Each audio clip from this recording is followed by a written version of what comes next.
बात करेंगे झारखंड की। झारखंड में लंबे अरसे बाद नियुक्तियों के लिए वैकेंसी निकली है। पुलिस में बहाली होनी है, लगभग 8 साल के बाद वैकेंसी निकली है, लेकिन जो अभ्यर्थी हैं वो आंदोलन करने को मजबूर हैं। उनका कहना है कि जो नोटिफिकेशन निकाला गया है उसमें कई विसंगतियां हैं और खासकर पुरुष अभ्यर्थियों के साथ हकमारी हुई है। उसे लेकर आज वो राजभवन के पास जुटे, राजभवन के पास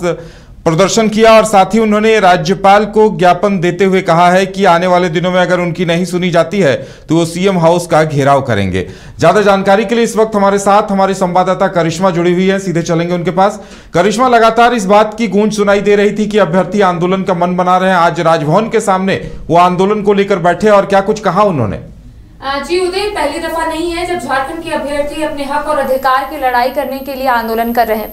क्योंकि 8 साल के बाद झारखंड पुलिस का विज्ञापन जारी हुआ है और उसमें कई त्रुटियां अभ्यर्थियों ने दावा भी किया है और इसको लेकर कई बार जो एसएससी कार्यालय भी अभ्यर्थी गए हुए थे, लेकिन अब तक अध्यक्ष से उनकी बात नहीं हो पाई है और अभ्यर्थियों ने कहा है कि विज्ञापन में संशोधन होना चाहिए, जिसको लेकर आज अभ्यर्थी राजभवन के समक्ष एकत्रित हुए थे और उनका कहना था कि अगर आने वाले समय में इसी तरीके से स्थिति रही तो वो लोग बड़ा आंदोलन करेंगे। साथ ही साथ उनका यह भी कहना था कि इस विज्ञापन में इतनी सारी त्रुटियां हैं क्योंकि अभ्यर्थियों ने कहा है कि 4,919 पदों के लिए ये भर्ती निकाली गई है और ऐसे में कहीं ना कहीं महिलाओं को ज्यादा सीट दी गई है। लगभग 3500 सीट जो है महिलाओं के लिए आरक्षित कर दी गई है। उसमें अभ्यर्थियों ने यह भी कहा है कि होमगार्ड के लिए 50% आरक्षित कर दिया गया है,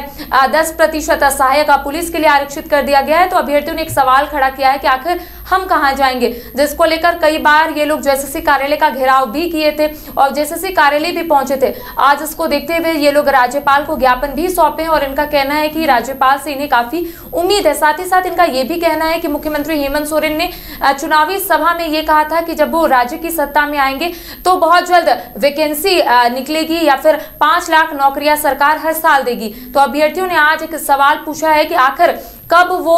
5 लाख नौकरियां अभ्यर्थियों को देंगे। साथ ही साथ उनका यह भी कहना है कि 4 साल तो बीत गया, अब 1 साल बचा है, तो मुख्यमंत्री हेमंत सोरेन को इस दिशा में पहल करने की जरूरत है। साथ ही साथ अभ्यर्थियों ने यह भी कहा है कि अगर राज्यपाल की ओर से इस दिशा में पहल नहीं की जाती है तो ये लोग आने वाले समय में मुख्यमंत्री हेमंत सोरेन से भी इसको लेकर मुलाकात करेंगे। लेकिन अभ्यर्थियों ने यह भी कहा है कि मुख्यमंत्री हेमंत सोरेन के आवास का घेराव ये लोग बहुत जल्द करेंगे, क्योंकि मुख्यमंत्री हेमंत सोरेन जो वादे किए थे उस वादे से पूरा काम कर रहे हैं, क्योंकि 8 साल के बाद झारखंड पुलिस का विज्ञापन निकला है। अभ्यर्थियों ने कहा है कि 8 साल पहले वो लोग अंडर एज थे, अब जब 8 साल के बाद निकला है तो ये लोग ओवर एज हो गए, यानी कि अब 6 महीने के बाद ये लोग फॉर्म भी भर नहीं सकते हैं। तो कई बात ये लोग आज किए हैं और कहीं ना कहीं इनका कहना है कि आने वाले समय में ये लोग जरूर जेएसएससी कार्यालय का घेराव के साथ साथ मुख्यमंत्री हेमंत सोरेन के आवास का घेराव करेंगे। जी करिश्मा, लगातार ये पिछले कई दिनों से आंदोलन की बात कर रहे थे, लेकिन लगता है कि जेएसएससी इनकी सुनने वाला नहीं है, क्योंकि कहीं कोई पहल होती हुई नजर नहीं आ रही है।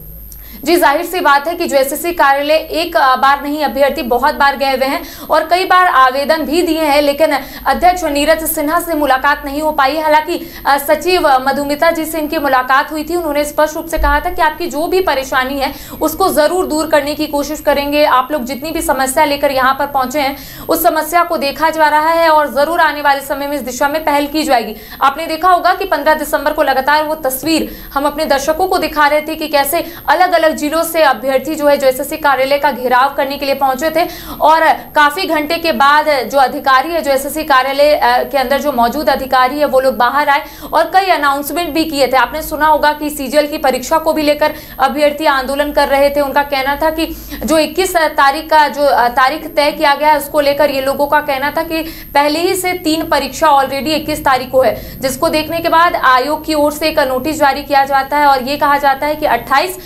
28 जनवरी और 4 फरवरी को सीजीएल की परीक्षा होगी, लेकिन अब तक सेंटर भी डिसाइड नहीं किए गए हैं, अब तक एडमिट कार्ड डाउनलोड नहीं हो रहा। तो कह सकते हैं कि अब झारखंड के अभ्यर्थी काफी परेशान है और आयोग से सिर्फ यही सवाल पूछ रहे हैं कि आखिर जो विज्ञापन में त्रुटियां हैं उसको कैसे आयोग दूर करेगा और साथ ही साथ जो परीक्षा होने वाली उस परीक्षा को लेकर क्यों नहीं एडमिट कार्ड डाउनलोड हो रहा है। तो कई सवाल लेकर अभ्यर्थी जरूर पहुंच रहे हैं, लेकिन अब तक आयोग की ओर से कोई सवाल का जवाब इन्हें नहीं मिल पा रहा है, लिहाजा ये लोग आंदोलन की रणनीति बनाते हुए नजर आ रहे हैं। चलिए करिश्मा, हमारे साथ जुड़ने के लिए और तमाम जानकारी देने के लिए आपका बहुत बहुत धन्यवाद। तो ये झारखंड की विडंबना है कि लगातार अभ्यर्थी आंदोलन कर रहे हैं, मुसीबतों का सामना कर रहे हैं, यहाँ तक कि एडमिट कार्ड और बहुत सारे डॉक्यूमेंट तक डाउनलोड नहीं हो पा रहे, लेकिन सुनने वाला कोई नहीं। देखने वाली बात यह होगी कि इनके आंदोलन का क्या कुछ असर दिखता है।